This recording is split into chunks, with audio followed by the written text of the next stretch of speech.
0, enfin il faisait 0, des fois c'est des températures négatives, ça peut descendre très très bas, hein.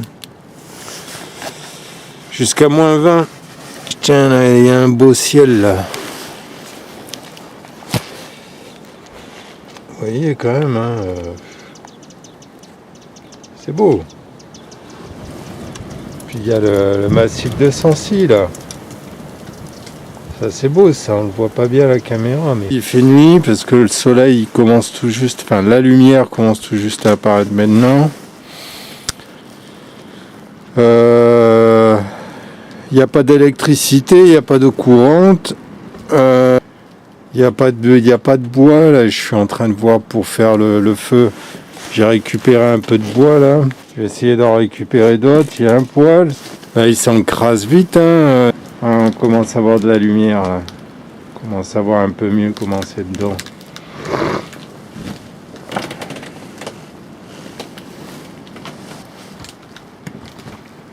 Là j'ai l'échelle parce que je suis resté coincé pendant presque 5 jours. Il y avait de la neige qui s'amoncelait sur le toit. Et j'avais peur que ça s'écroule. Les routes étaient coincées parce qu'il y avait des troncs d'arbres au milieu de la route. Bon, parce que ici on est à 900 mètres quand même. C'est agricole ici, c'est pas une station de ski. C'est des conditions très rudes, hein. Là vous voyez par terre c'est dégueulasse. Avec le bois, tout ça. La personne qui me l'a prêté, elle est sympa de me l'avoir prêté, seulement elle a mis des tapis et un plancher en espèce de contreplaqué. Il aurait fallu mettre un plancher en forme de teck ou de bois qui craint pas l'eau, l'humidité. Parce qu'ici, des fois, il pleut pendant plusieurs jours, il peut neiger pendant plusieurs jours. Mettre des tapis là, et du contreplaqué, c'est pas une bonne idée. Ici, ça sert à tout. Ça sert de chambre à coucher, ça sert de chiottes, ça sert de... Quand il fait vraiment froid dehors, ça sert de salle de bain, ça sert de cuisine, ça sert de...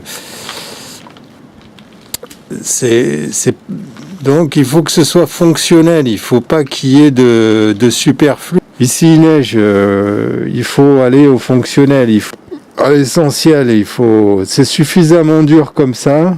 Et ici, si on veut vivre un petit peu ici, si on veut rester dans des conditions un petit peu dures, un petit peu extrêmes, dans des endroits comme ça peut être génial. Et d'ailleurs, ça là, il est génial parce qu'il y a le grand air, il y a l'espace, il y a le silence, il y a des sensations qu'on peut avoir. Mais ici, c'est la montagne, c'est pas... sur le massif de Sancy. Bon, je tremble un peu, hein, je m'excuse. Mais...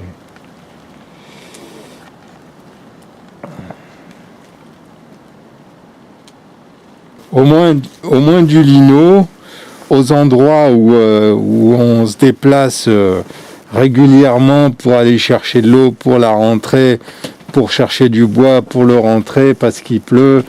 Le bois, on va pas le mettre là-bas. À 500 mètres, parce que quand on est pris par la neige, je le mets juste à côté. Il y a une cohérence à avoir. Survivalisme, penser à tous les méchants qui peuvent arriver. C'est sûr qu'il y a un minimum, hein, mais être obsédé, faut arrêter les conneries, quoi. Parce que s'il y a une philosophie proche de la nature, tout, à long terme, en cas de catastrophe, oui, Étienne Chouard, par exemple, Étienne Chouard, qui confronte l'intelligence des gens, qui les met face à leurs contradictions, et voilà, il y a eu des cracks, Réserve, il n'y a plus rien, donc le prochain crack, ce sera l'effondrement. Et les survivalistes peut-être seront préparés. Mais bon, regardez l'intégrale de Catherine Destivelle, regardez l'intégrale de Nicolas Vanier, aventurier Élisée Siziaziké. Les premiers, Oro, Sahara, Parodie. Ça, c'est des vrais. Enfin, je veux dire... Il y a les sponsorisés, il y a ceux qui ont les caméras derrière avec toute l'équipe, tout ça. Puis il y a ceux dont personne, il n'y a pas de vidéo sur YouTube, il n'y a pas de... Et puis c'est les vrais, quoi. Il est 1h.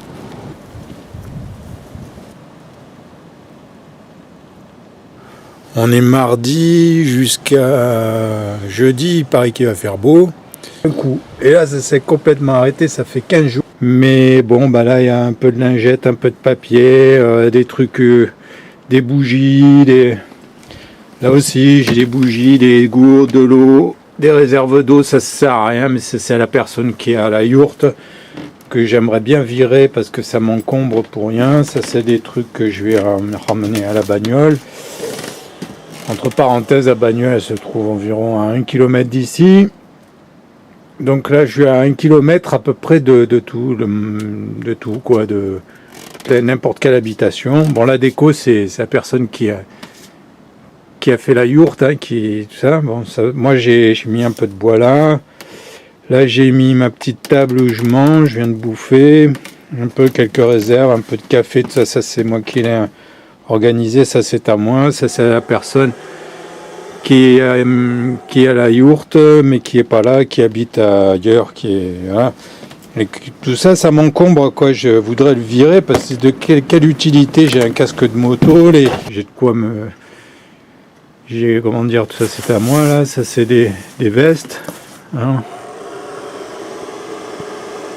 Là j'ai des vestes, j'ai même une Canada Goose parce que le soir, quand il fait s'il fait pas moins 25, quand chauffe pas le poêle qui fait 0 ou en dessous de 0 et qu'on est immobile, et ben on se les pèle grave. Donc tout ça pour montrer que y a une batterie là qui permet de faire un peu des recharges.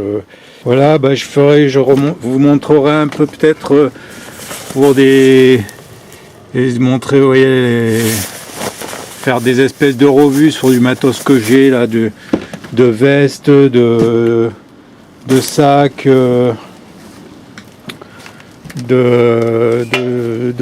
sacs à dos, de trucs que j'utilise ici, des couteaux, vous voyez, peut-être, hein, si j'ai le temps de ça, parce que bien, ce pantalon là par exemple, ce que j'en pense. Voilà le manche, le couteau Rui, je fais bâtonnage, le manche le vendeur m'a dit ouais, ça c'est plus solide que le micarta. Bon, c'est vrai qu'il est joli, la main assez épaisse, ça bon, il s'est pas cassé celui-là, mais le manche pété quoi, donc manche squelette, si qui est nul, mais qu'on peut aiguiser. Et puis là, il y a une largeur, je sais pas si la mise au point est bonne, au bout de la lame, je veux dire, qui permet de bâtonner, quoi. Donc, mais sinon, ça bâtonne bien, mais il faut voir, je vais refaire le manche en paracorde ou je sais pas quoi. J'avais aussi de la même marque une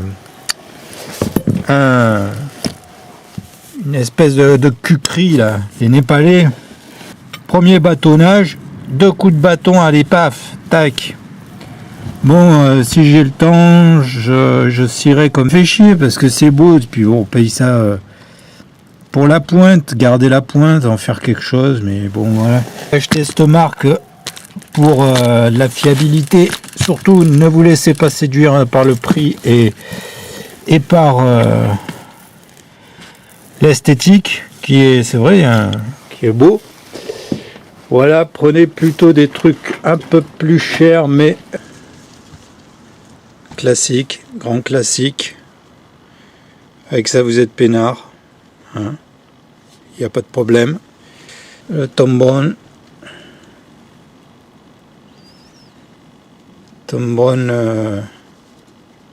Tracker.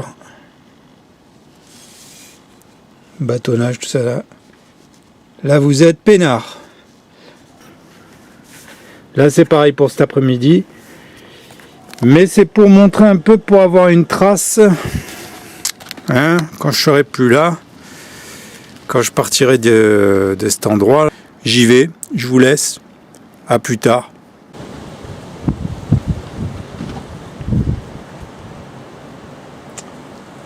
Comme ça. 17h20.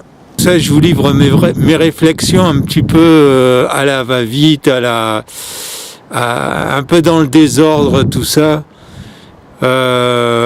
Pourquoi je parlais de Nicolas Vanier et de d'Estivelle, tout ça? Parce que voilà, il faut voir que bon, ils ont des équipes derrière, il y a des hélicos, on les suit et tout. Mais d'Estivelle, quand elle passe 11 jours dans les drues, quand même. 11 jours dans les drues. Il faut voir où c'est les drues. Hein, faut voir que c'est à la verticale. Je crois que c'était en plein hiver. 11 jours comme ça, c'est pas des conditions de... On peut pas imaginer pire conditions, quoi. Je veux dire. Ici, moi je suis tout seul. La yourte, elle s'écroule sur moi. Il n'y a pas de secours. On n'est pas à Chamonix. C'est un autre monde. C'est un autre monde.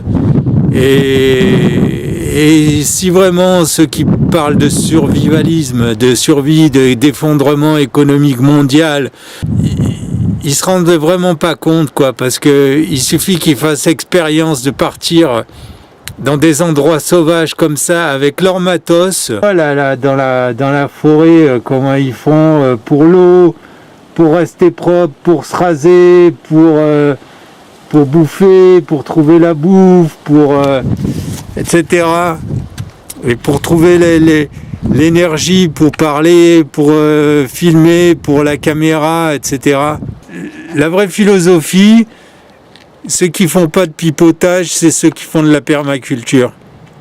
Comme le mec en Autriche, on voit de suite la différence de mec, de celui qui s'invente une identité et de celui qui... Parce qu'on voit de suite les mecs qui sont proches de la terre. Dans le Kéra, les gens, l'hiver, ils étaient complètement coupés du monde.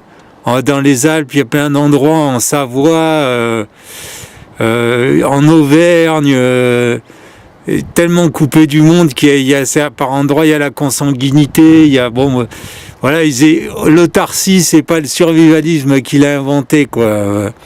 J'en reste là pour ce soir, c'était pour vous montrer un petit peu le coucher du soleil. Ouais, à plus. Bon, un petit coucou. Donc moi, ce qui me paraît essentiel, c'est au niveau philosophique. C'est ça, pour moi, qui fait que on va s'en sortir en tant qu'humanité, ou qu'on va retourner à l'état sauvage, agir. Avant de faire une révolution, on fait une révolution et puis on réfléchit pas à ce qu'on va mettre après, ou très peu, ou mal.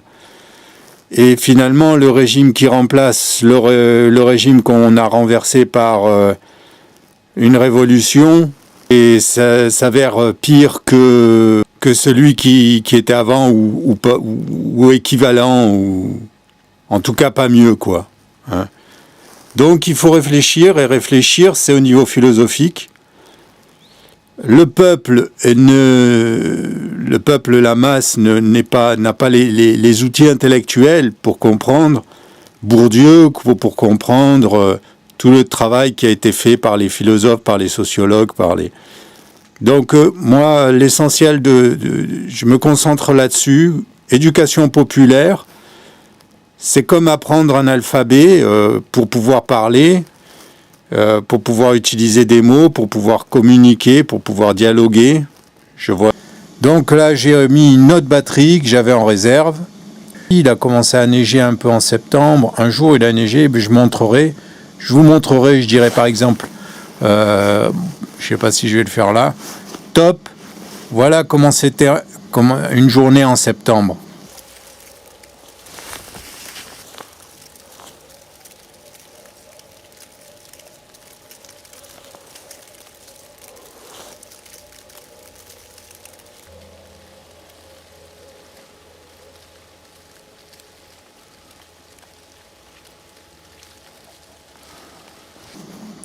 Top, vous avez vu? Ça, c'était une journée, mais la neige n'a pas tenu. Puis il y a eu des petites journées comme ça, et la neige tenait pas, ça neigeait un peu de temps en temps. Mais là, pendant plusieurs jours, il n'a pas arrêté de neiger. Ça demande vachement de discipline, vachement d'organisation. Et parce qu'il y a tout le temps des trucs à faire, tout le temps des trucs à penser, tout le temps des trucs à régler. Et pour les besoins les plus élémentaires, l'eau, rester propre. Et puis même, après, ça mène à rien. Je veux dire, c'est trop dur, on en chie trop, on tombe malade et puis on n'a plus envie de rien. Et puis ça ni queue ni tête. Donc j'en reviens vite fait à ce que je disais tout à l'heure pour conclure un petit peu sur l'importance. Pourquoi moi je parle pas dans mes vidéos de montrer, voilà, mon matos, c'est mon sac EDC, je mets ça dans ma trousse de toilette. Je le ferai peut-être là, suivant mon humeur, mais ici, franchement, j'en vois pas l'utilité, quoi. Mais ici, bon, il y a tellement d'autres choses à faire d'urgent et de, comment dire, de vital, de vraiment vital. Donc, les vidéos que j'ai fait, c'est des vidéos qui mélangent philosophie, poésie. Pourquoi ? Parce que, pour en revenir à ce que je disais tout à l'heure, c'est ça qui se passe dans le monde, pour moi, c'est le reflet de ce qui se passe à l'intérieur des individus.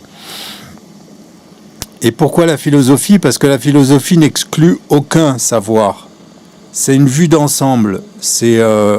On monte une montagne, et plus on s'élève, et plus on voit autour de nous, l'horizon s'élargit. L'horizon s'élargit, et quand on n'a rien connu d'autre, qu'on a toujours été au fond d'un trou, qu'on nous a maintenus dans l'aveuglement, dans l'obscurité, c'est un peu de loin la métaphore de la caverne de Platon, on se rend compte qu'il n'y a pas que ce qu'on croyait connaître, que ce qu'on croyait savoir, qu'il existe d'autres choses. Et que ce qu'on sait, on l'a hérité.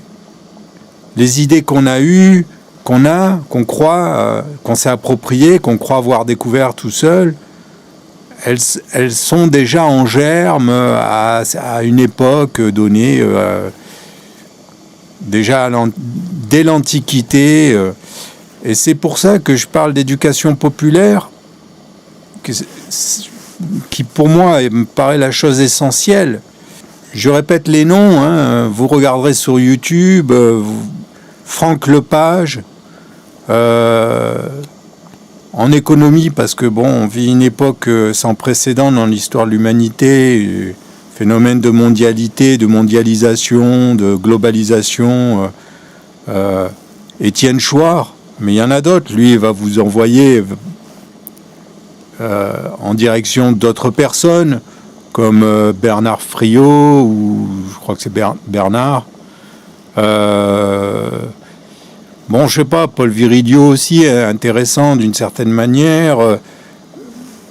Quelque chose, pour moi, c'est la base, c'est apprendre l'alphabet, quoi, comme apprendre A, B, C, D, E, F, G, H, pour pouvoir lire, apprendre à lire. Pour pouvoir se démerder. Après, je dis pas, c'est pas un gourou, il faut pas obligatoirement adhérer. D'ailleurs, il se définit pas comme ça, mais c'est la base. Écoutez les cours de Michel Onfray, tous les cours. Alors, débutez pas par le début, par l'Antiquité, peut-être, parce que c'est très éloigné de nous quand même, de notre époque. Si vous parlez d'Épicure, de Lucrèce, tout ça, des atomes, vous allez dire, oulala, qu'est-ce qu'il raconte, les atomes, les simulacres, c'est complètement dépassé à l'heure de la mécanique quantique et tout ça, des découvertes. Moi je vous conseille de commencer par le cours sur Freud, qu'il a fait sur Freud. Je dis pas qu'il faut entériner la totalité de sa pensée.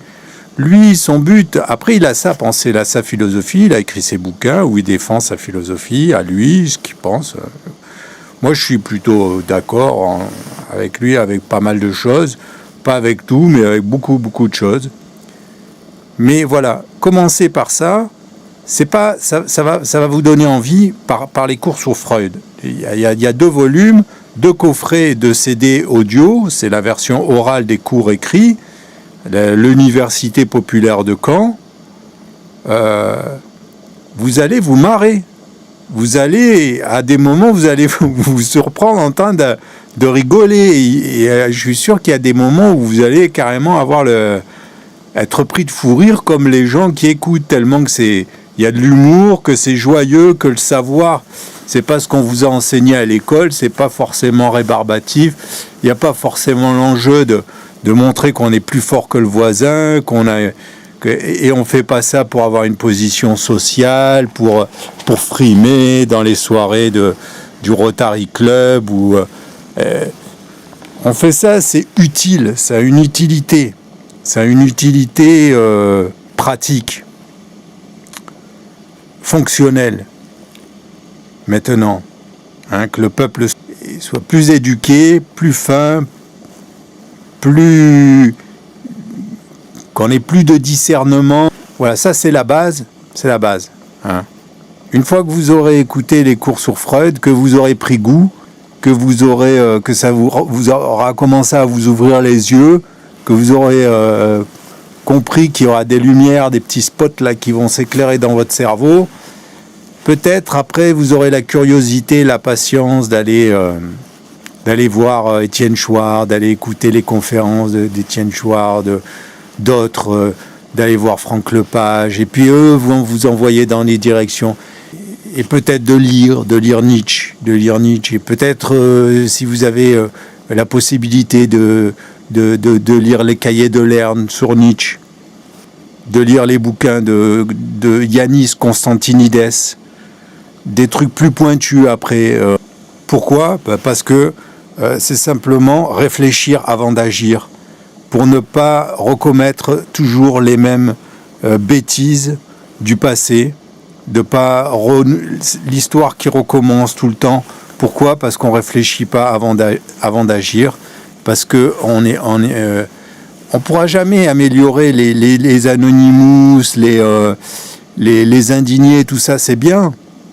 Mais si c'est pour reproduire les mêmes conneries que l'URSS, que en 1917, la révolution qui devait déboucher, voilà, il faut connaître tout ce qui s'est passé.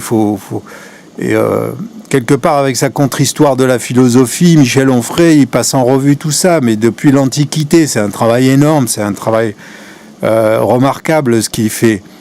Si on ignore tout ça, ce qui s'est passé à Cuba, enfin toutes les révolutions, tout ça, c'est bien, mais qu'est-ce qu'on propose après ?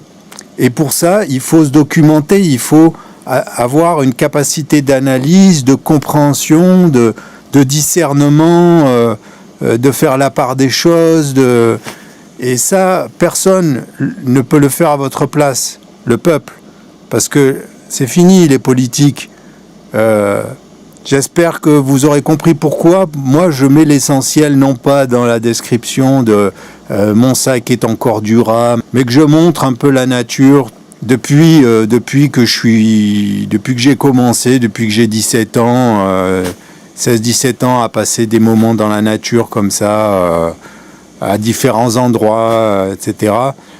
Et pourquoi tout ce que je dis, c'est simplement de la philosophie et de la poésie, parce que c'est là que se situe le nerf même de l'acte philosophique, au sens où la philosophie, ce n'est pas ce qu'on croit, c'est pas BHL,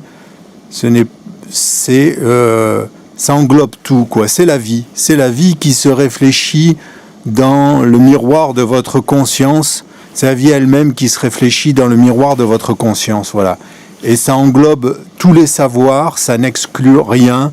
Je parle de philosophie pratique, je ne parle pas de masturbation intellectuelle. J'aurais voulu parler de Soral, j'en reparlerai peut-être plus tard. Mais bon, si vous n'êtes pas capable de lire Bourdieu, je dis bien lire, savoir lire, il y a une différence entre savoir lire, entre être analphabète et être illettré. Être analphabète, ça veut dire qu'on ne connaît pas l'alphabet. Donc qu'on n'est pas capable de déchiffrer les mots, etc. Être illettré, c'est pas être analphabète. On sait lire, on connaît l'alphabet, on sait décoder, déchiffrer les mots, les lettres mis côte à côte. Ça fait des mots. Les mots sont aussi, certains mots sont des concepts et tout ça agencé d'une manière particulière donne des concepts, etc. Être illettré, c'est être capable de lire Bourdieu, de lire Nietzsche, de lire Schopenhauer, mais de ne pas comprendre ce qu'on lit. Voilà. Donc si vous n'êtes pas capable de comprendre vraiment tout Bourdieu, Soral, lâchez l'affaire, quoi. Vous serez séduit, vous allez le suivre, mais si vous n'êtes pas capable de lire Bourdieu, ça veut dire que vous n'avez pas les capacités ou les outils intellectuels qui vous permettent de comprendre où est-ce qu'il se situe et ce qui se cache derrière. Parce que c'est ça aussi, la philosophie et l'importance, l'utilité de la philosophie et de la maîtrise d'un vocabulaire, d'un langage, c'est d'arriver à dégager le sens d'un propos, de savoir où se situe. Vous êtes adolescent, vous êtes séduit par son côté. Il y en a d'autres qui sont moins charismatiques, moins... Pour moi, Soral, ça vaut que cheese. Moi, on m'a foutu dehors de l'école rapidement. Et je suis allé à l'université en tant qu'auditeur libre parce que je voulais pas être couillon et que je sentais que je subodorais qu'il y avait quelque chose qui allait pas, qui tournait pas rond et je voulais pas être une brebis qu'on emmène d'un enclos à un autre sans se poser de questions et avaler des couleuvres à qui on dit quoi penser, comment penser. Et j'ai bien fait d'aller à l'université. Pour conclure, Jean Kilevitch disait lors d'un apostrophe avec Pivot qui lui demandait le thème de l'émission, je crois que c'était « À quoi servent les philosophes ?» et il avait répondu « À rien ». Voilà, donc pour les non-initiés, on va dire, ou les gens comme ça qui n'ont jamais réfléchi, la philosophie, c'est de la masturbation intellectuelle, c'est fait pour les... Ça sert à rien, c'est une perte de temps, c'est fait pour les gens qui ont rien d'autre à foutre ou qui sont incapables de faire autre chose. Il a dit ça, à mon avis, parce que ça l'énervait qu'on lui pose cette question de cette manière-là. La philosophie, c'est capital. Et c'est pas du tout ce qu'on imagine. C'est très utile. C'est une utilité... je veux dire, on s'en sortira pas autrement. Parce que c'est réfléchir avant d'agir. C'est la réflexion qui précède l'action. Sinon, on reproduit sans cesse, tout le temps, les mêmes conneries à l'infini, sauf que c'est de manière amplifiée, de pire en pire. Moi, je vois simplement Auschwitz. Ce sera le monde entier qui sera Auschwitz. D'accord ? Le camp de concentration monde. Bon, je vais arrêter là, pour l'instant.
Le prix des petites bûches, 6,90 €. Il y a à peu près une dizaine de bûches. Ben, merci, ils n'ont pas tort. Hein. Eux, 6,90 €.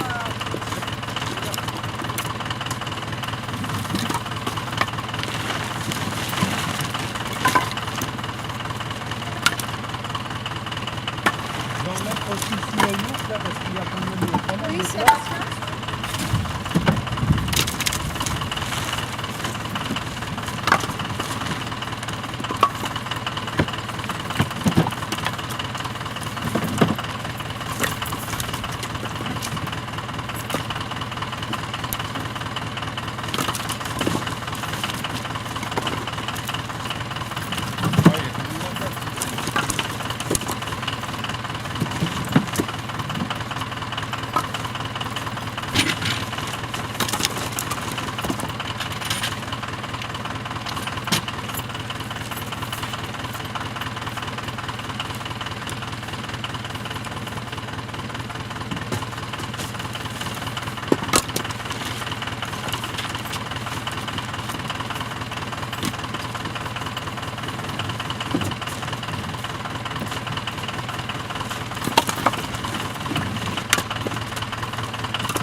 C'est pas Intermarché. Non, il y a le Chosland, et puis je sais pas trop quoi. Là. Bah, les chaussures, oui, Chosland. Ah, moi je croyais que c'était bricolage mais Intermarché. Bricolage. Il y en a tellement parce que en fait, on est arrivé là. Ouais.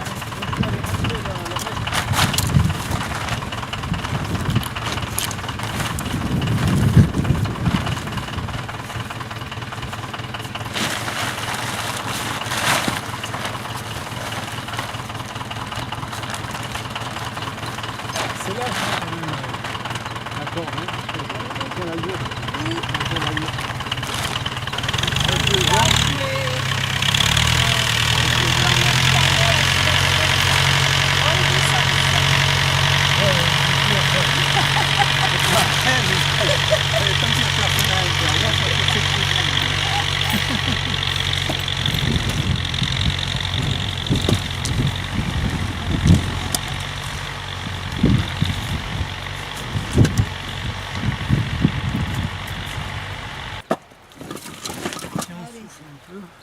Ça, c'était à prévoir.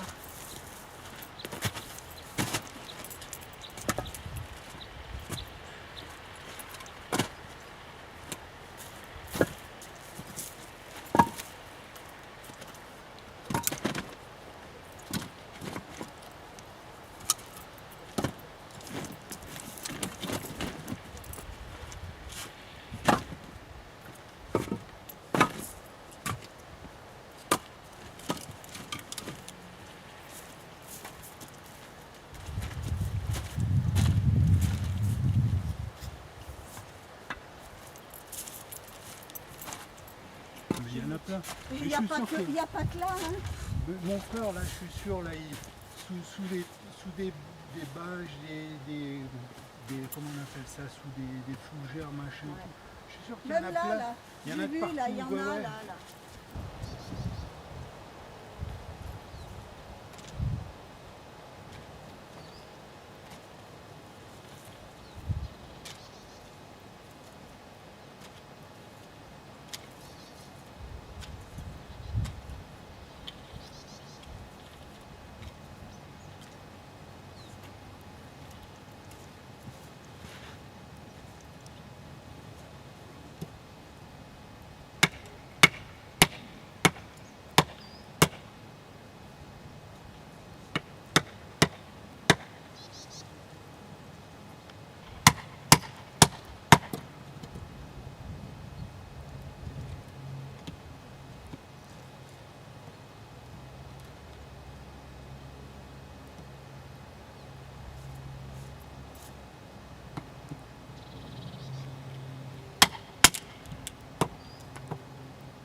Pas pour frimer, mais vraiment bon couteau quoi. Thom Browne Tracker, nickel.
Et voilà la tente soi-disant indestructible en acier galvanisé. On peut voir l'acier galvanisé incassable. Effectivement, tout à fait. 500 mètres au-dessus de la yourte. Voilà l'arbre. Voilà comment que c'est. Et on a une voiture là. Pour remonter, il vaut mieux avoir une tronçonneuse. Des petits exemples pour montrer que ben voilà, vaut mieux pas se trouver au-dessous quoi. Et puis que voilà, ça rigole pas ici quoi. Salut, il est 14h33. Plusieurs semaines se sont écoulées depuis la dernière fois que j'ai réussi à faire charger batterie de ma vidéo. Et je voulais vous montrer un petit peu les changements que j'ai apportés à l'intérieur de la yourte. Enfin, pas grand chose. Et puis, peut-être vous montrer un petit peu mes couteaux. Et puis, si on a le temps, s'il n'y a pas trop de vent, un petit comparatif entre le Easy 6 et le Tracker Thom Browne. Le problème c'est que ici, bon, comme on est à la montagne, le temps change très vite. Là ça va être relativement clément. Quand c'est comme ça c'est très chouette, la neige a fondu, tout ça. Mais la température peut chuter brutalement. Et ce soir elle peut faire moins 20 et neiger. Et demain se retrouver avec 40 cm de neige. Bon, on ne sait pas, on ne peut pas prévoir, c'est ça la montagne. Donc là, s'il n'y a pas trop de vent jusqu'à la fin de la vidéo, je vais essayer de vous présenter un petit peu les quelques trucs que je voulais vous montrer comme ça. À l'occasion, peut-être, comme ça, de temps en temps, je vous montrerai des trucs. Pas dans l'optique de vous donner des ordres, ni des conseils forcément, ou quoi que ce soit. Simplement des trucs que j'ai fait moi, des erreurs qui m'ont coûté de l'argent pour rien. Pour faire partager mon expérience, pour vous éviter de commettre les mêmes erreurs. Exemple, si j'avais su que le Tracker était pour moi un bien meilleur couteau que le Easy 6 pour l'usage que je voulais en faire, j'aurais pas acheté les deux. Donc là, je vais essayer de vous montrer concrètement pourquoi je préfère largement, il n'y a pas photo, le Tracker de Thom Browne de chez Top Steel, je crois. Bon, je vais arrêter de parler. Je vous montre un peu ce qu'il y a à l'intérieur de la yourte. Alors là, voilà. Là, on est à l'entrée de la yourte. La porte, j'ai mis, comme vous pouvez voir, de la bâche. La bâche militaire. Bon, j'ai découpé un matelas qui explosait, un matelas gonflable. En plastique pour recouvrir. Bon, là, on ne le voit pas, mais c'est du plastique transparent que j'ai mis. Parce que finalement, je respirais plus que de la poussière. Là, je range mes godasses. Sinon, il n'y a pas grand changement. Hein. Là, c'est le lit où je me mets pour lire. Ça, c'est au cas où je suis coincé par la neige pour dégager le toit. Il y a l'échelle. Ça, c'est un pantalon vraiment super. Je vous le montrerai, présenterai peut-être un de ces quatre. Quand il fait froid, ou même quand il fait pas super froid, mais qu'on vit ici, qu'on n'a pas envie d'allumer tout le temps le poêle, parce que le bois ça coûte cher et que bon, ou alors on le coupe et ça prend beaucoup de temps, il faut une tronçonneuse, c'est toute une organisation, ou alors il faut l'acheter, ça coûte pas, ça coûte un peu moins cher que si on se chauffe bien sûr évidemment à l'électricité. De toute manière, bon ici c'est un peu bizarre parce que voilà, on est en pleine nature, il n'y a pas d'eau, il n'y a pas d'électricité, donc on essaye voilà. Là j'ai mis des trucs pour accrocher les gants, je vous montre un peu là hein, mes affaires, passer la nuit, mon comment on appelle ça, mon sac de couchage Carinthia. Alors super sac de couchage, ça c'est pareil, si j'ai l'occasion de vous montrer. Bon là, superbe calendrier Clara Morgan. Voilà ma table, tout ça. Bon là j'ai fait quelques réserves de bois au cas où. Ça c'est bon, la personne qui a construit la yourte a fait un très bon boulot. Hein. Seulement bon, on n'a pas tout à fait la même optique des trucs. Voilà, bon. Ce poêle est super. Seulement bon, quand il faut le ramoner le tuyau, il faut tout sortir, la brosse, enfin la canne et on se pourrit et il n'y a pas de douche après pour laver son linge à côté. Et prendre une bonne douche et pour être tranquille. Donc là, il y a bon, mes raquettes. Ma Canada Goose, c'est super. Aussi, quand il fait froid, voilà. En gros, la yourte à l'intérieur. Bon, alors, ce que je crains avec le vent, c'est simplement qu'on ne m'entende pas et que je sois obligé de gueuler. J'ai pas envie de gueuler parce que des fois, il y a des proveneurs ici. Et si on me voit parler tout seul, gueuler comme ça marque mal. Donc je vous présente rapidement, j'essaie de rapprocher un peu la caméra, un peu tous les couteaux que j'ai ici sur le camp. Voilà, on va commencer par celui-là. Très très bon couteau. Je vais pas faire une revue technique avec les aciers, tout ça. Moi je suis pas un pro, tout ça, je me la joue pas pro. Il y a un petit truc rouge, un petit bitonio hop qui permet de bloquer le liner lock. Alors vous pouvez y aller, hein, ça, vous voyez.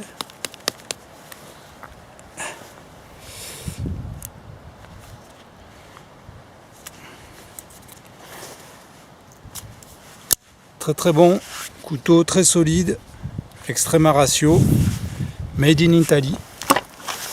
Ensuite, dans le bas de gamme, hein, M-Tech. Il y a un peu de vent, hein. M-Tech pour le prix moins 10 euros à peu près quoi. Belle finition, très bon petit couteau pliant. Tolérance 0, je sais plus le nom du couteau. Pareil, un très bon petit couteau. Un petit commence à plus être trop petit, mais bon c'est pas le genre de couteau qui est très pratique pour couper son pain, son pâté, tout ça. Hein. C'est plutôt un couteau de combat, quoi, on va dire.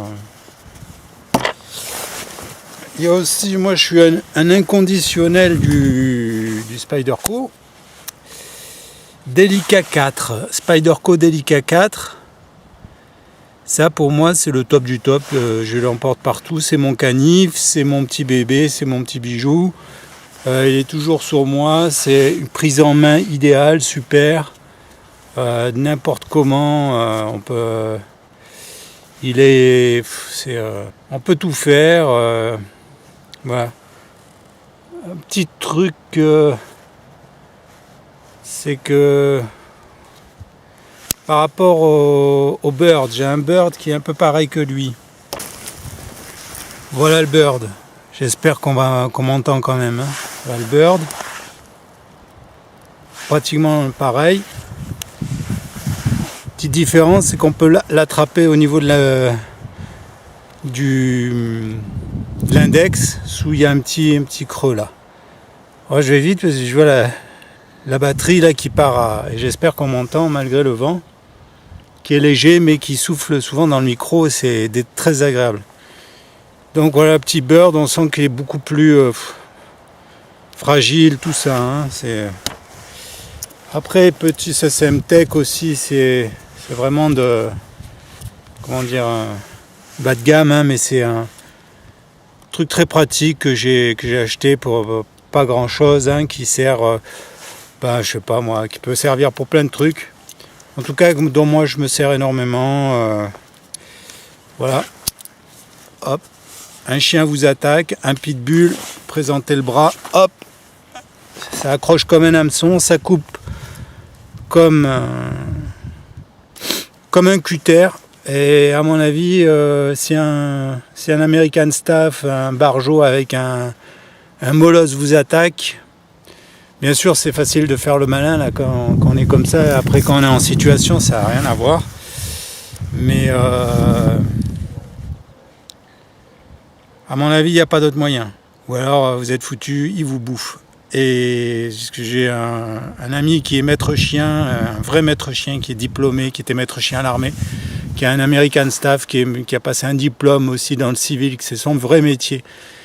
Et donc il connaît, je lui dis, mais bon, si jamais il y a un American Staff ou un pitbull, un bull terrier qui nous attaque comme ça, un barjo qui a lâché son chien ou qui a lâché la laisse, qu'est-ce qu'on fait? Il me dit, il n'y a pas d'autre moyen en fait. Si on a le temps de se couvrir le bras de quelque chose et de sortir un genre de petit couteau comme ça, il n'y a que ça à faire. Sinon, on se fait bouffer. Voilà, donc, Carambi, 5-11, très bon petit couteau pareil. Très pratique. Seul bémol, j'arrive pas à l'aiguiser. J'ai tout essayé. Bon, je suis un nul à l'aiguisage, je préviens, mais j'ai acheté le Sharpmaker de Spyderco et avec ça, j'arrive à faire des merveilles. Je vais pas le déplier, tout ça, parce qu'il y a plein de vidéos sur YouTube, ça sert à rien. Par contre, ça, je l'ai fabriqué moi-même. C'est très très pratique. Quand on a fini avec le Spyderco, pour enlever la petite surface de hop, avec on met un peu de pâte à polir. C'est génial. Donc voilà pour les. Je termine avec le Cold Steel Mini Stuff. Très très pratique, pareil. Hein, si un chien vous attaque, un molosse, ça égorge vraiment très très bien. C'est super. Comme couteau, c'est un très très bon couteau. Bon, il y a un peu de sang, je ne sais pas si on le voit, c'est parce que je me suis coupé le doigt tout à l'heure en voulant aller vite. Voilà, donc là on passe au hache. J'ai une petite hache qui fait bien son boulot. Hein, bon, ça c'est pour les boulots de hache. Petite hachette plus petite, géniale, sauf qu'elle est pas du tout aiguisée. Et pour l'aiguiser, c'est trop une galère. Il faut que je l'emmène chez un pro pour qu'il me la dégrossisse. Et après, je l'aiguiserai. J'entretiendrai le fil avec ça. Voilà.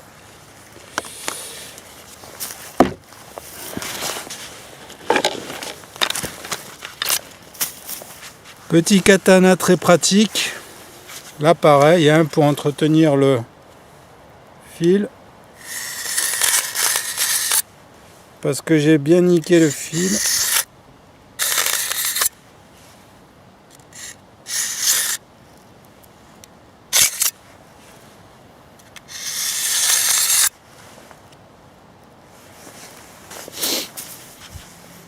Petite katana qui peut servir à plein de petits trucs.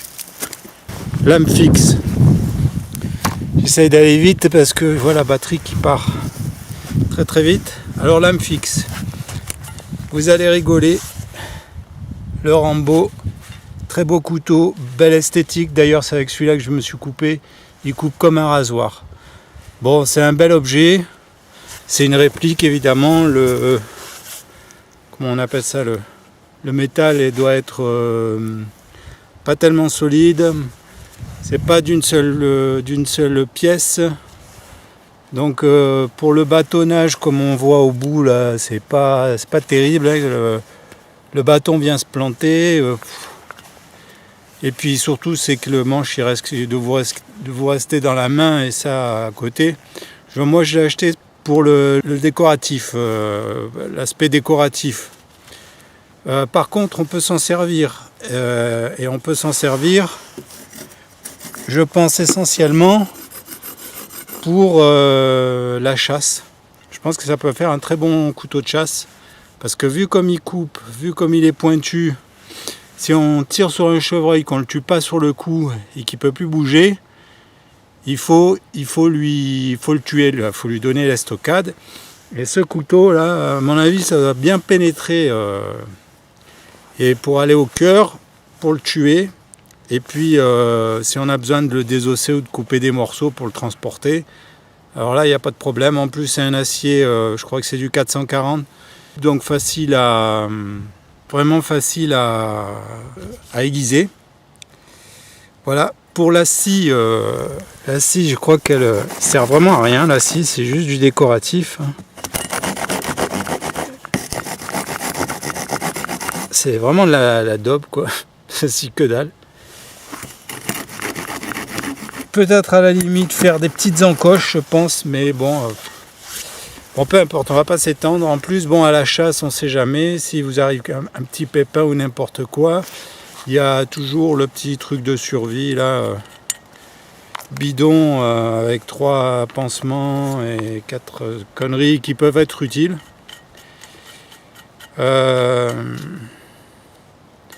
C'est mieux qu'un couteau où il n'y a rien du tout, un couteau vraiment très bas de gamme. Enfin bon, peu importe, ceux qui veulent l'acheter, moi ou le décoratif ou alors en couteau de chasse. Mais voilà, c'est tout quoi, hein, pas plus, sinon c'est pas du truc sérieux. Alors on arrive au Easy, ou Easy, je sais pas comme vous voulez appeler-le. Bon, on va aller ailleurs pour que je fasse une petite démonstration. Ah ouais, j'en ai un autre. J'ai refait le manche en para. Un petit Cold Steel. GI tantôt, je crois. Pour 40 €, franchement, j'ai refait le manche parce que les plaquettes, ce n'est pas vraiment bien en main, c'est un peu nul. Apparemment, c'est pas un mauvais couteau, quoi. Hein. Pour le bâtonnage, laisse tomber. Et puis, bon, pour le reste, on va voir.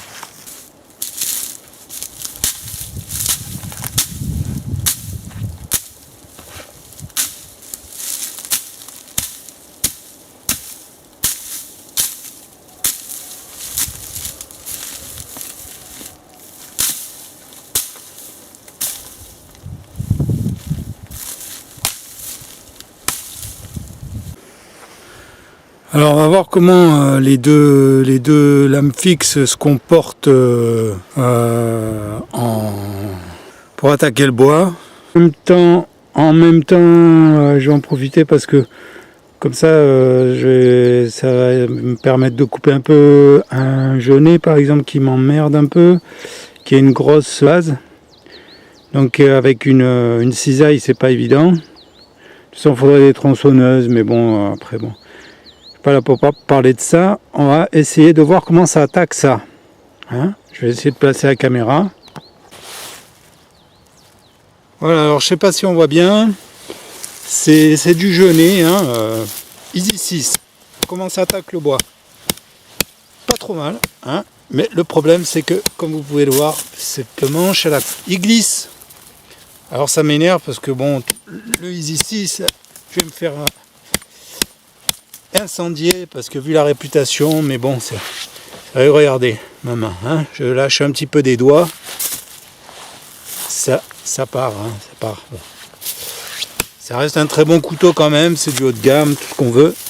Maintenant le Thom Browne, hein, je fais la même expérience, pas plus de pression, hein, mais je vous assure que je ne serre pas plus qu'avec le Easy. Le Easy, j'ai la même pression. Vous voyez, on est obligé de serrer comme un malade si on ne veut pas qu'il nous glisse des mains. Et vous voyez, bon, il attaque le bois, mais c'est très moyen. Et puis bon, voilà, on est au bout, c'est chiant. Bon, franchement, pour un couteau de ce prix et la réputation et tout, maintenant le Thom Browne.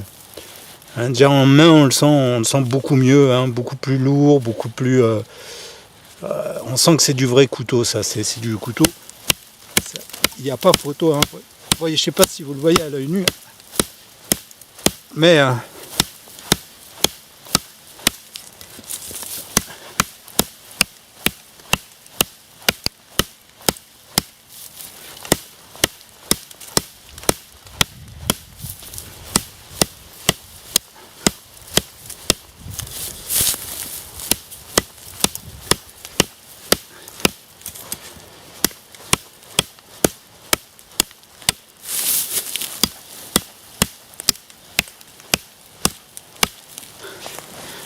pas besoin de se fatiguer plus que ce qu'il est nécessaire, hein.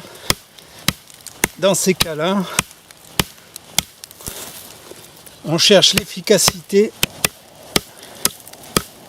Là, il n'y a pas photo.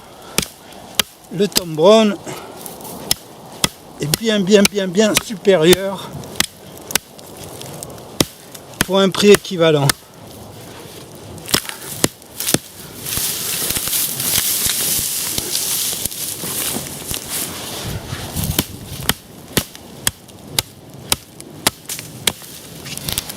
On cherche l'efficacité.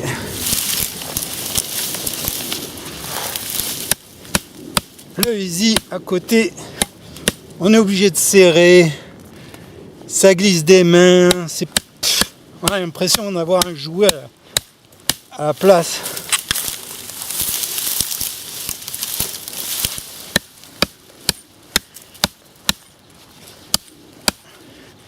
Toujours en train de serrer.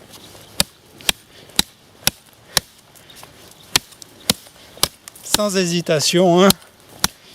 Si vous vous posez la question qu'est-ce que j'achète entre les deux, si vous devez partir en forêt, enfin dans la nature, n'hésitez pas. Moi je vous dis le Thom Browne sans hésitation.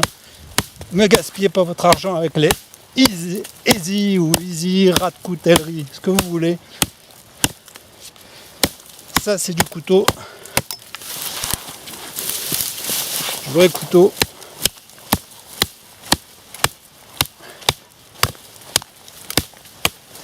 On a suffisamment d'occasions comme ça dans la nature de se fatiguer. Pas la peine d'en rajouter en plus. Lame fixe. Voir comment il attaque le bois. Pas mal. Bon, c'est du bois.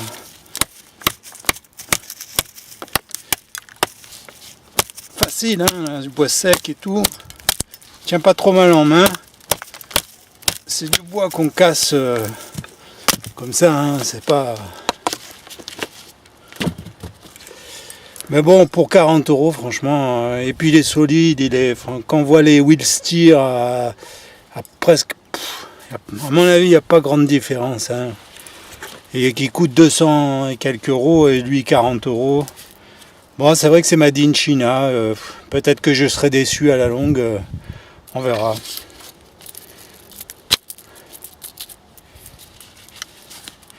Maintenant, on va faire un petit essai bâtonnage avec les deux autres, pas avec celui-là. C'est pas la peine vu le bout de la lame. Cette bûche là, je sais pas si vous voyez bien,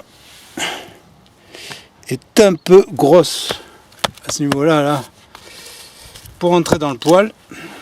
Donc on va faire avec le Easy ce que ça donne en bâtonnage. Passe par rapport à la caméra. Je vais un peu vite, hein.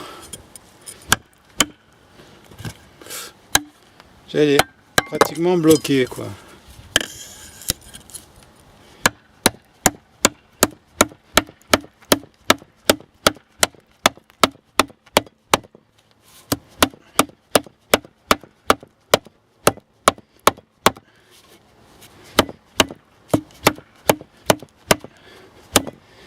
Bon, c'est du bois, à mon avis, un peu trop dur.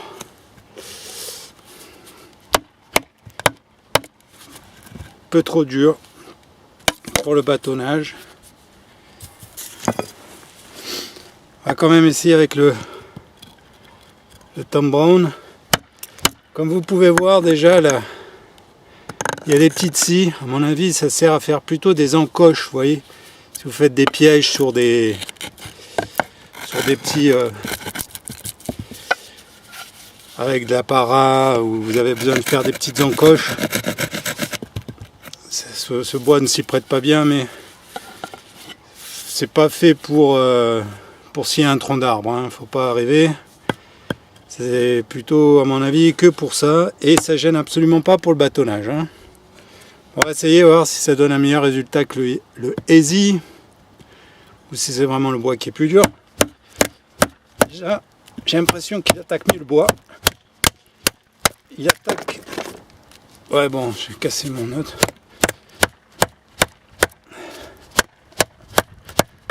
Le bois est beaucoup trop dur. Je sais pas ce que c'est, du chêne ou quoi. En tout cas...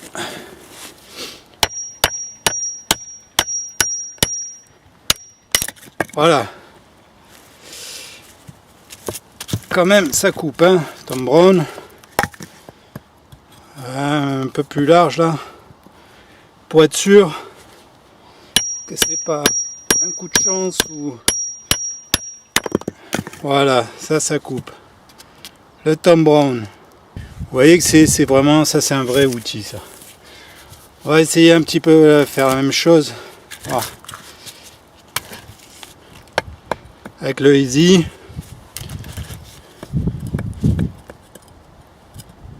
Ça donne comme résultat.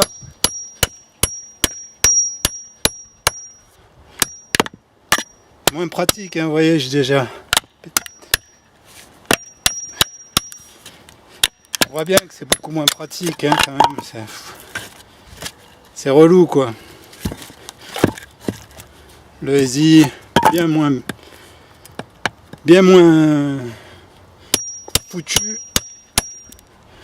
Mais bon, non, ça va quand même. Pas déconner, ça reste un bon couteau. Voilà, la bûche devrait rentrer comme il faut dans le poêle. Ça fait du petit bois.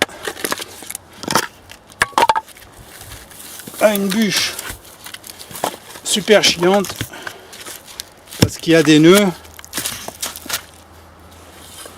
Bon, pareil, hein, avec le Easy.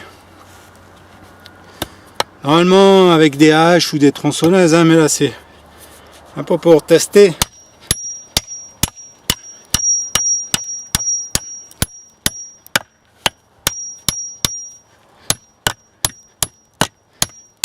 Comme vous pouvez voir, c'est coincé.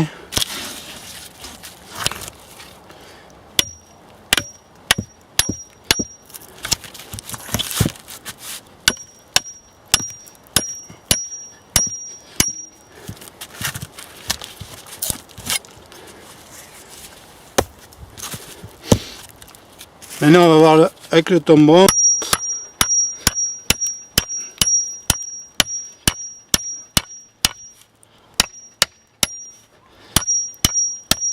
Non, c'est une bûche ça qui est... non, ça vient de la bûche là, hein. On le sent bien.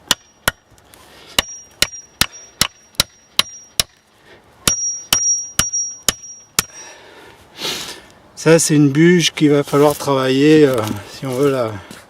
Trop de nœuds, trop dur. Ça vient pas du couteau.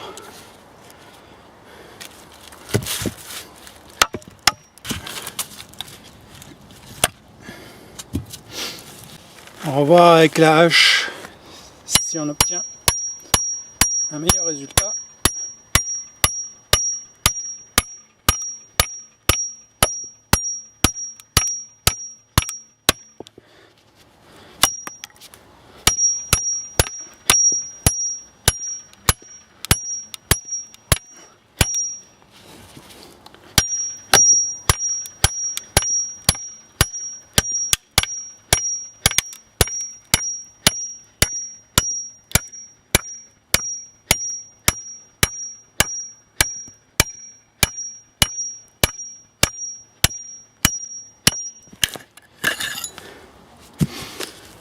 Voilà, bah tout ça pour ça, il y avait un gros nœud, hein, comme on peut voir. Mais déjà, Il y aura moins de travail à faire pour le faire entrer dans le poêle. Voilà, je crois qu'on va conclure cette vidéo là-dessus. Encore une fois, je suis pas un pro des couteaux, ni de la survie, ni de rien du tout. Si vous avez l'intention de partir faire un tour dans la nature et que vous hésitez entre vous avez lu des forums ou vu des vidéos, qu'il y en a plein des vidéos de couteaux, de bushcraft et machin, vous hésitez entre ces deux couteaux là pour un prix à peu près équivalent. Pour moi, il n'y a pas photo. Laissez tomber ça. Hein. Ça c'est vraiment le top. Il y a le Top Steel Eagle 107C aussi. Je ne l'ai pas eu en main, donc je ne peux pas en parler. Et voilà. Bon, à bientôt.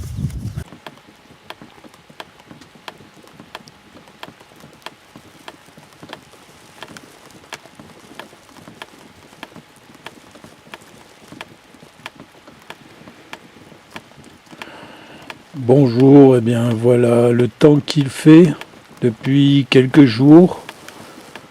Brouillard, pluie.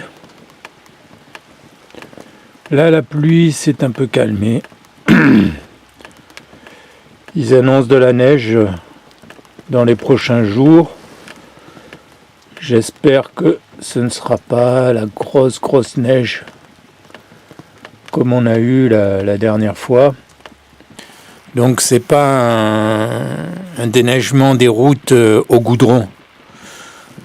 Quand il y a le chasse-neige qui passe, derrière lui il reste une bonne dizaine de centimètres. Et rapidement ça devient une bonne dizaine de centimètres de glace, tout simplement. Donc c'est comme si on était sur une patinoire. Et comme les routes sont très sinueuses ici et très petites aussi, enfin elles sont pas larges quoi. Hein. En fait, on passe qu'à une voiture quoi. Il y a une trace au milieu. Si on a des chaînes, ça va. S'il n'y a pas des grosses tombées de neige, hein, à partir de 60 cm, si ça tombe en une nuit comme la dernière fois là, alors là c'est carrément les arbres qui tombent en travers de la route. Ça n'a rien à voir avec les stations de ski qui sont même des fois 2 fois plus hautes, enfin peut-être pas 2 fois plus hautes, mais si pratiquement 2 fois plus hautes, et où c'est dégagé au goudron, où on peut monter, il y a plus de 60 cm de neige sur les côtés, on peut monter en voiture sans pneus neige, même sans chaîne, sans rien, sans pelle dans la voiture. Tranquille, on se gare à la station de ski, tranquille quoi. Ils sont équipés, il y a des machines pour mettre du sel, il y a des vrais chasse-neige qui dégagent au goudron. Et ici, non. Ici, il faut se balader avec les chaînes, avec la pelle, dans le coffre avec la tronçonneuse, au cas où il y a un arbre au milieu de la route là qui vous coince. Moi, j'ai pas de tronçonneuse personnellement. Hein. J'ai pas de tronçonneuse. Une bonne tronçonneuse, il faut compter 300 €. Ici, en fait, il faudrait dépenser tout le temps 300 €, 160 € par-ci pour un bon cordage. Ça va, je suis pas millionnaire. Je viens ici pour pas dépenser énormément d'argent. Au contraire, c'est pour essayer d'en dépenser moins.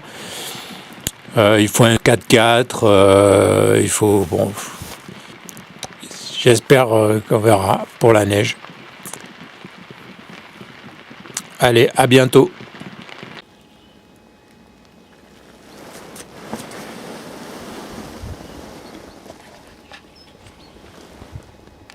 Et voilà, ce matin,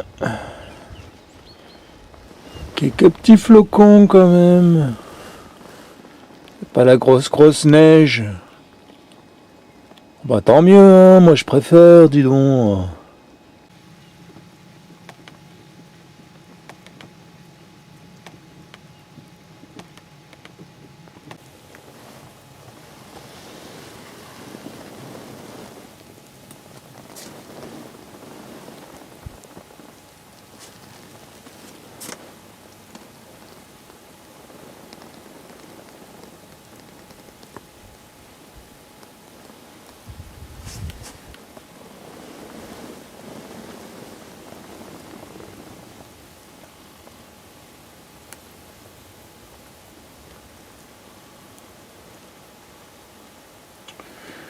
Je sais pas si ça rend bien sur la caméra, mais on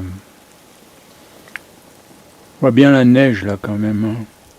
J'ai l'impression qu'à la caméra on dirait du brouillard. Bon, on verra bien. En tout cas, ça a l'air bien parti là. Coucou. Voilà, quelques jours se sont écoulés. Il est 10h du matin, un peu plus de 10h du matin, 10h20, allez, on va dire 10h20. Ce matin, je me suis réveillé, il faisait, on va dire, moins 5, moins 7 degrés. Là il fait... je vous laisse regarder, hein. Je ne sais pas si vous voyez bien. Il fait 0, moins 1, quoi. 0 degré. On va aller faire un petit tour dehors parce que on n'a pas fait pas encore vu un peu ce que ça donnait dehors. Voilà, comme vous pouvez le constater. Voilà, un petit peu de neige, hein, mais très peu finalement. C'est plus la température qui a baissé. J'espère qu'elle va pas baisser encore beaucoup, quoi.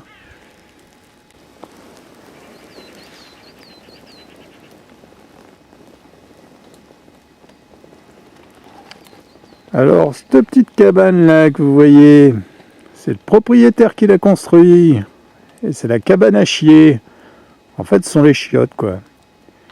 Les chiottes secs. Les toilettes sèches, on appelle ça. Alors, j'ai allumé le poêle pour la première fois depuis des lustres, depuis plusieurs mois. On voit d'ailleurs que ça fume. Je viens de l'allumer. Je ne sais pas si le feu va prendre encore, hein. Il n'a pas pris, en tout cas. Voilà. Donc, pour vous montrer qu'il y a un peu de neige, très léger. Si la température baisse, ça risque de rester comme ça encore un moment. Je ne sais pas si on entend les corbeaux, le chant magnifique des corbeaux. Voilà, une autre petite perspective de la yourte. On peut remarquer la neige sur le toit. Ouais, très fine pellicule. Hein. Voilà, pas grand chose à dire. On va voir hein, comment ça évolue. Ouais, je voulais dire des trucs, mais j'ai la tête un peu vide. Moi, le survivalisme,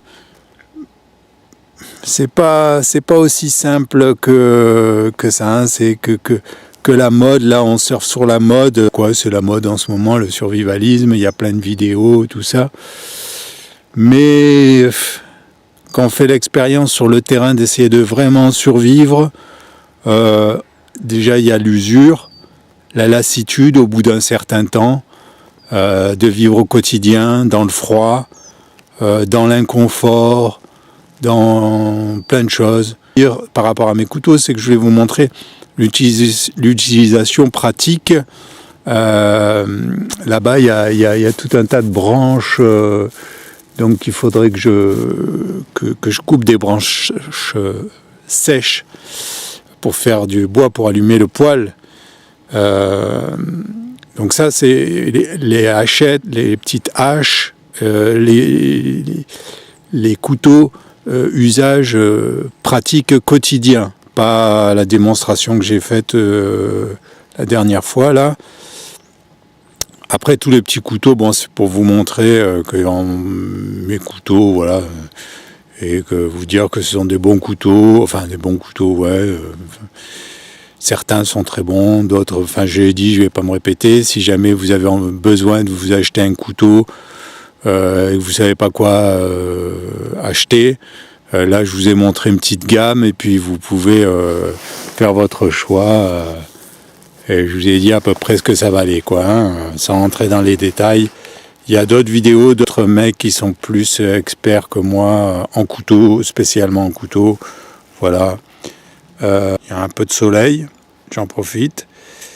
Je vais bouffer bientôt. Hein, donc, je vais me limiter à ça pour l'instant. Un dernier petit coup d'œil sur le soleil. Et puis on se quitte jusqu'à la prochaine. Voilà, je ne sais pas ce que ça donne parce que je vois rien du tout dans mon caméscope. En tout cas, ça fait du bien, un petit peu de soleil. Hein.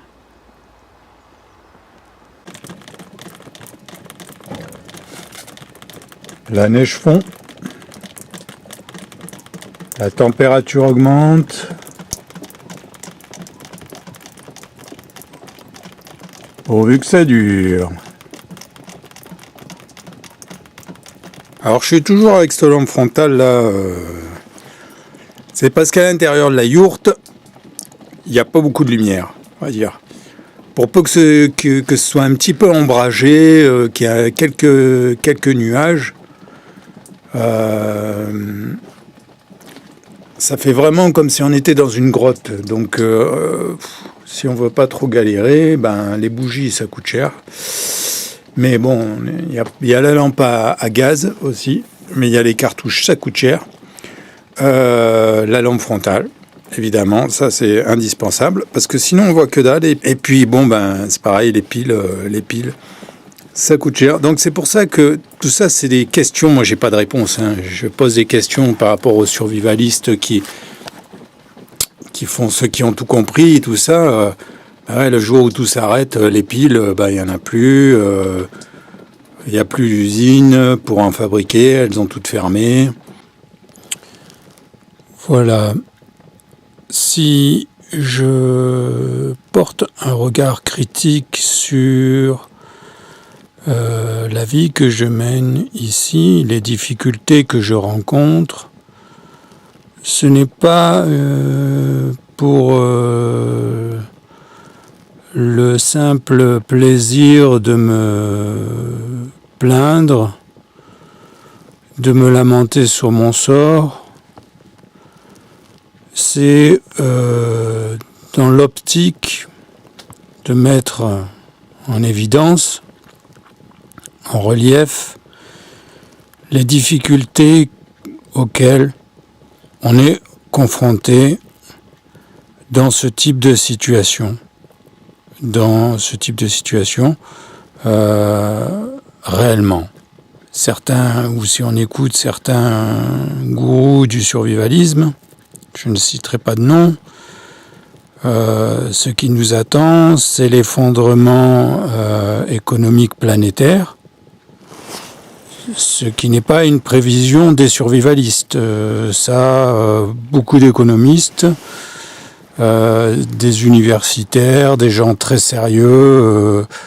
Ce qui nous attend, c'est le chaos général, le chaos généralisé d'une façon ou d'une autre, hein, que ce soit à cause d'un effondrement économique planétaire mais quand on pourra plus, quand les choses seront remises au niveau du zéro absolu, on ne pourra plus faire semblant, on ne pourra plus nier, on pourra plus tous ces arguments-là sont déjà périmés, sont déjà obsolètes. Mais bon, ils n'en sont pas conscients, c'est pas grave. Par contre, les survivalistes ont pris conscience de ça, et moi, à mon humble niveau, ce que je veux dire, c'est que c'est peut-être pas forcément les bons remèdes qu'ils proposent. Certains sont bons, d'autres peut-être sont pas si bons que ça. Et certains sont beaucoup dans le paradoxe, dans la fantasmagorie, et moi le but de cette expérience, c'est de montrer, de mettre en exergue, donc de mettre en relief ses contradictions et ses difficultés. Parce que c'est pas me plaindre, hein, c'est juste dire, là voilà, le jour effectivement où tout s'arrête, hein, où on trouve plus d'eau potable, où est-ce qu'on va vivre, comment on va vivre, avec quelles ressources, comment on va se nourrir, comment on va se loger. Parce que dans les vidéos, la plupart des vidéos des gens qui se disent survivalistes, c'est survivre. Un sac EDC, qu'est-ce qu'on met dans son sac EDC, tel couteau, tel machin, plan d'évacuation, tout ça. Mais ça dure combien de temps? Vous allez tenir combien de jours?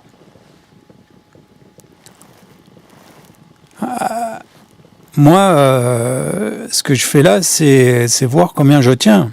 Je vis en permanence, je vous dis, mais je vous donne certains éléments qui paraissent pour quelqu'un qui vit en ville ou même à la campagne, dans un confort relatif, qui a l'électricité, l'eau courante, un petit salaire ou même un salaire moyen ou même un gros salaire. J'ai remarqué qu'il y en avait qui faisaient des vidéos sur le survivalisme, beaucoup de pognon, et dans son attitude, dans la manière de s'exprimer, la manière de se mouvoir physiquement, tout ça. On se dit que, je pense, dans une véritable situation où il n'y a pas d'issue, où il n'y a pas de possibilité de rentrer chez soi quand ça ne plaît plus, quand il fait trop froid, quand on a trop faim, quand on a trop soif, quand on se laisse déborder par plusieurs choses qu'il faut mener de front pour survivre. Et survivre pourquoi, en fait, aussi? Est-ce que ça vaut la peine de survivre dans certaines conditions? Est-ce que c'est pas pire que la mort dans certaines conditions? C'est pour ça que ma démarche, c'est plus au niveau d'une réflexion, plus qu'au niveau de la frime, de frimer, de faire style un peu. Alors, ça c'est sous-entendu, c'est caché, c'est un style survivaliste. Et moi, je vous dis que ce terme ne m'évoque rien en particulier parce que c'est un non-sens pour moi. Enfin, c'est pas un non-sens, oui, c'est un non-sens parce qu'il y a qu'une infime minorité d'individus qui composent l'humanité dans son ensemble qui peut se permettre le luxe d'envisager de survivre cette activité qu'on peut qualifier de tenter de survivre comme pratiquement un loisir, quoi. Stage de survie, etc. Le reste de l'humanité, c'est une réalité concrète, un vécu, c'est une expérience saisie de l'intérieur. C'est pas du tout un concept, ni une mode, ni rien du tout. Enfin, en tout cas, il faut bien en être conscient. Moi, je donne pas d'ordre, hein. Je fais qu'inviter les gens qui regarderont cette vidéo à se questionner réellement, à se confronter à la difficulté et aux contradictions que tout cela implique, aussi bien au niveau idéologique, au niveau de la réflexion, qu'au niveau pratique, de la réalité factuelle, de l'expérience concrète. Voilà, petite mise au point comme ça, petite mise à jour. Je ne sais pas si j'ai été très pertinent ni très clair. Voilà. Allez, à plus tard. À bientôt. Bonjour. La température a un peu augmenté depuis la dernière fois. La neige a fondu. On va enlever ça quand même. Et par contre, je sais pas si vous pouvez l'entendre, mais il pleut. Il pleut bergère. Là pour les prochains jours, ils annoncent vraiment du mauvais temps. Ah, donc on verra si j'ai encore des batteries pour filmer, si c'est possible. Si je trouve un moyen, s'il fait pas trop froid pour pas que la caméra se bloque. Enfin bref, tous ces petits détails qui font la saveur de l'existence. Ah, je sais pas, on verra. Bon, je vous laisse découvrir la vue que j'ai d'ici. Voilà. Comment je vois les choses à partir de là où je me trouve, dehors. Petit zoom.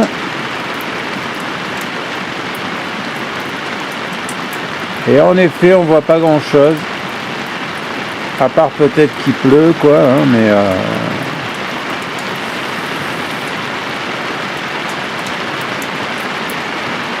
bon, allez, je vous laisse.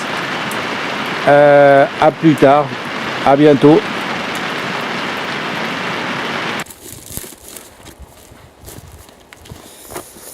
Salut à tous.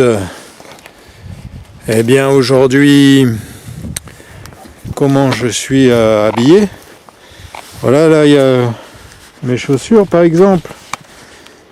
Ce sont des Salomon Guest, super. Avec des guêtres Fjällräven. Voilà.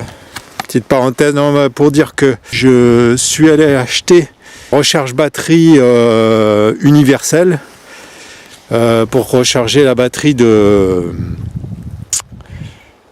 ma caméra parce qu'il me reste quelques minutes et si je veux continuer à filmer il faut que je trouve une solution. Et là, on se coltine vraiment à la réalité des choses, quoi. On est sur le terrain et quand il caille et quand on a les orteils gelés et quand c'est voilà, là on se rend vraiment compte de ce qui résiste, quoi, et de ce qui est pas de l'ordre de l'imaginaire, quoi. C'est pas cette image romantique un petit peu qu'on se fabrique. De la vie dans la nature, tout ça. Bon, il y a des bons aspects, il y a des bons côtés, hein, c'est sûr, tout n'est pas dur et invivable, mais il y a beaucoup d'aspects qu'on fantasme complètement et que quand on est dans la réalité de l'expérience, on se rend bien compte que c'est pas du tout évident et que c'est pas du tout ce qu'on imaginait, ni aussi facile, ni aussi chouette que ce qu'on projetait dans son monde onirique personnel, on va dire. Enfin bon, bref. Voilà. À plus tard, à bientôt. Salut les totos, salut les amis. Hein? Allez, à plus tard.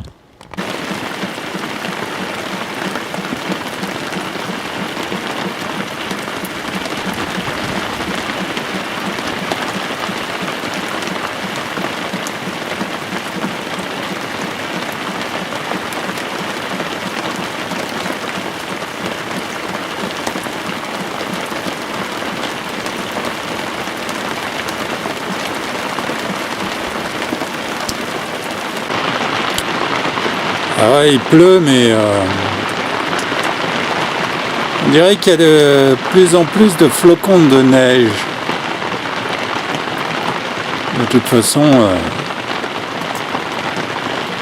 c'était prévu. Il avait annoncé.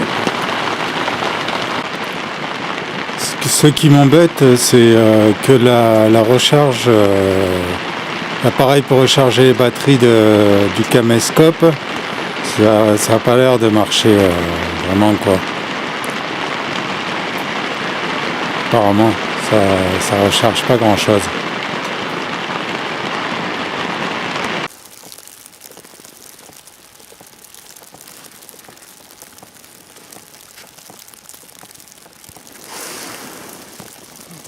Ça y est, ben.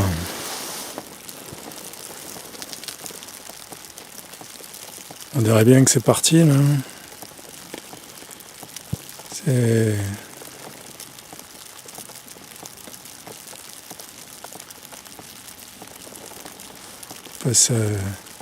C'est juste de la giboulée ou si c'est vraiment parti pour neiger, mais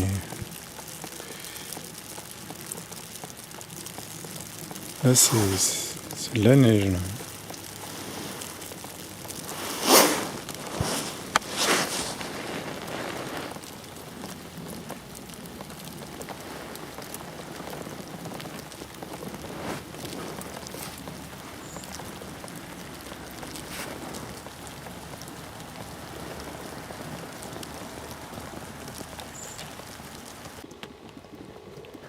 La vie dans la yourte, c'est un peu toujours les mêmes trucs hein, finalement. Si je filmais mes balades, je pourrais vous montrer d'autres choses.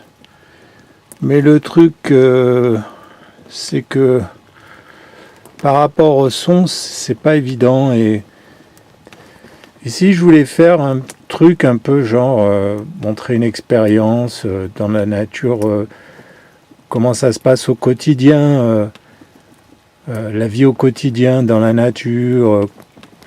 Moi, je sais pas si j'ai bien réussi. Puis partager un petit peu quelques opinions concernant le survivalisme. Et puis voilà, par ça, ben voilà, c'est à peu près tout.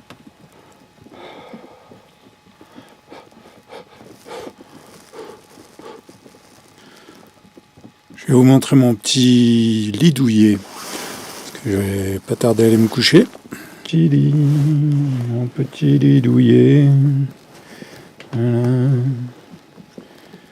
Voilà, je crois qu'on n'y voit pas grand chose, mais c'est pas grave. À la prochaine.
Et ouais, j'ai plus que ça comme lumière.